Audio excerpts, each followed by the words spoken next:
Alright, so this video is a special introduction.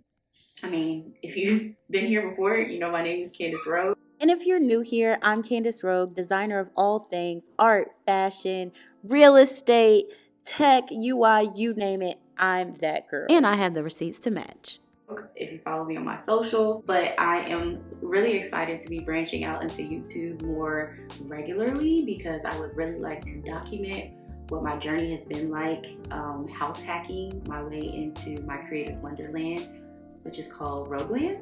So yeah, in today's video, we're gonna talk a little bit about like why I even thought about making Rogueland and why house hacking was the way for me, and just my motivation behind the whole journey. So when I was younger, I didn't really get an opportunity to kind of explore my artistry. You know, my mom signed me up for like camps and stuff, but I think in terms of just like taking my art seriously as a career, not just my mom, but like that generation, my Caribbean family, it's just not the norm.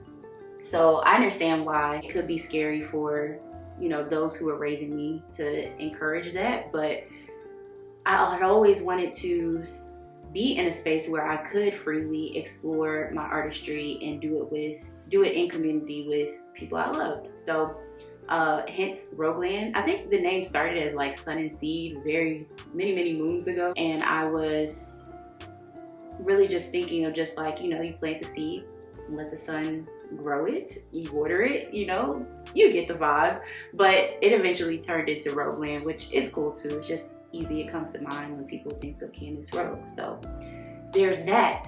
So I had no idea I was gonna land here in Atlanta, but a job brought me here.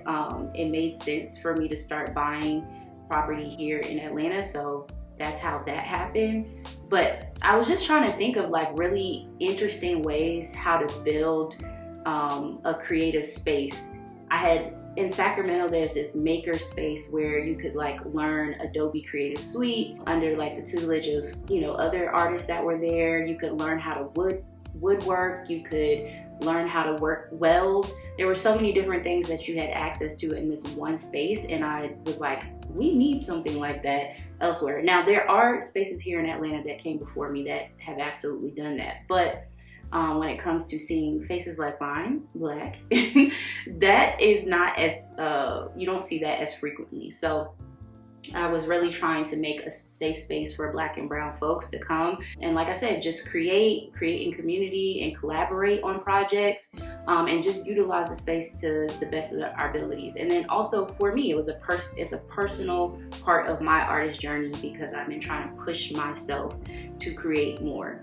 It hasn't always been the easiest, but you know, it's year by year I really do see the growth and me just kind of letting go of the control I usually feel with, you know, the process and how things turn out. It's just, you know, creating is the most important piece of it. So that's the idea, the motivation behind Rogueland. I want to go a little bit deeper into the house hacking part. I think that when it came to like commercial leasing or buying property for commercial purposes, that didn't really feel as close to me. I didn't really know anyone who had done that before. I was dating a guy at the time who had owned a property, and he was, you know, talking about, you know, almost building his empire, and he made it sound so easy.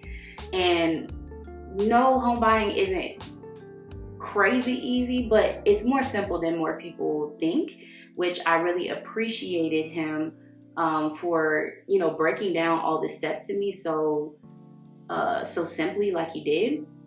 Everybody needs a person like that in their life, and hopefully I'll be that for you in this journey. So yeah, because buying commercial property or leasing commercial property didn't feel as in my wheelhouse, and home buying just felt a little bit more accessible to me, especially with the financing that was at my fingertips, I decided to go that route.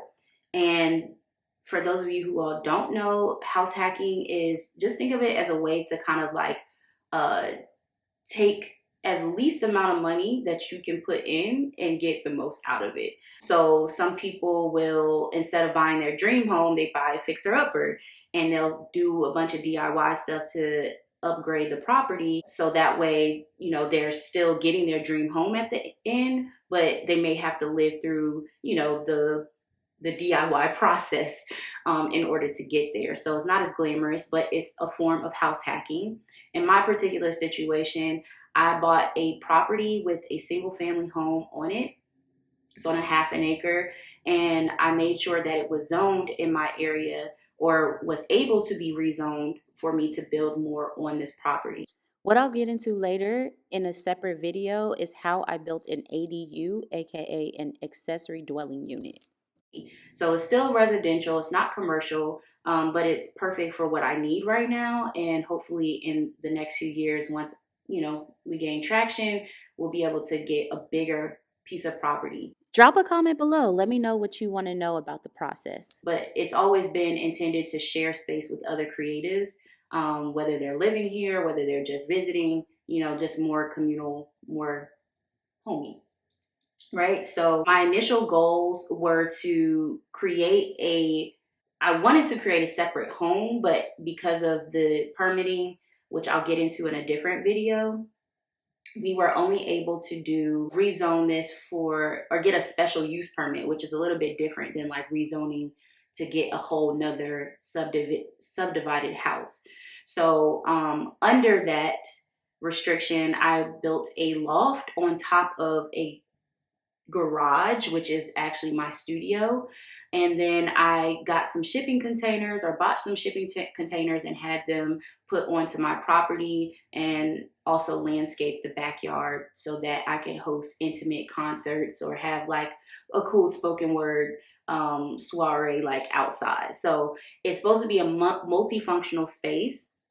And the initial goals were just that. Like, I just wanted different places for artists to go, whether it was needing to have their own space to create. Maybe WeWorks are too expensive, or maybe they don't have access to, you know, more finances to get a bigger studio. You could rent something smaller with me, or you could come to the more communal space and co-work with others, or host an event. So those were the initial goals for Rogueland. In terms of financial target, if I'm being very, very real, I could definitely aim a lot higher in this area. I know it has a lot of potential to make a lot of bread. However, that wasn't really my goal. My goal was just for it to be self-sustainable, something that wasn't like draining me of my own resources as I'm trying to build for retirement and build on my little nest egg. I wanted it to be something that fed itself. So even now, I'm still working on what the financing looks like there. So, you know, you can rent the studio. It's now available in Peerspace. Check it out if you want to. I'll put the link here. Just kidding. It's in the description. You can rent it by the hour. You can rent it by the day. And the idea is to also be able to rent out the artist pods and the event space outside. And then I also, in my first single family home, I also have 2 tenants there. So again, I'm not trying to like become a millionaire off of this. It's just, I want it to be sustainable. I want it to be somewhere where I can lay my head and be excited to come home to, and to share space with others, but also hopefully get enough traction where I can put this on a bigger scale without having to hurt my own pockets. So I wouldn't say I have exact financial targets even till this day, but that was what I had in mind. Yeah, I'm gonna cut it to this part, because I really, really, really want to go through some of the common myths and how I can debunk house hacking for a lot of people, because I've had a lot of questions that I want to gather. When I was on Instagram, I'm still on Instagram if you want to go follow. I was doing lives quite often when I first started the process, and I had a lot of questions come in about like how I did it. And, you know, there were some really great questions that I want to be able to field and give to you all, but I think it deserves its own video. So in the next couple of videos, you can expect the following. The first one will be the biggest lessons I learned from my first house hack, some common myths, and also I will be debunking some of the house hacking myths that we talk about there. And then also, I want you all to actually see the space. So we're gonna do a little tour. Again, some of the things are still in progress, but I think it's important to document where you are. So yeah, thank you so much for watching today. I hope you enjoyed this. Give me a thumbs up. If you like it, put your questions below. If there's anything in particular that you want to know about my journey, I'm happy to answer, and I would love to create more videos in regards to that. And yeah, make sure you hit that subscribe button. I never thought I was going to say that again in my life, but here we are. Please be gracious with your fingers and press the subscribe. Thanks so much for watching. Bye.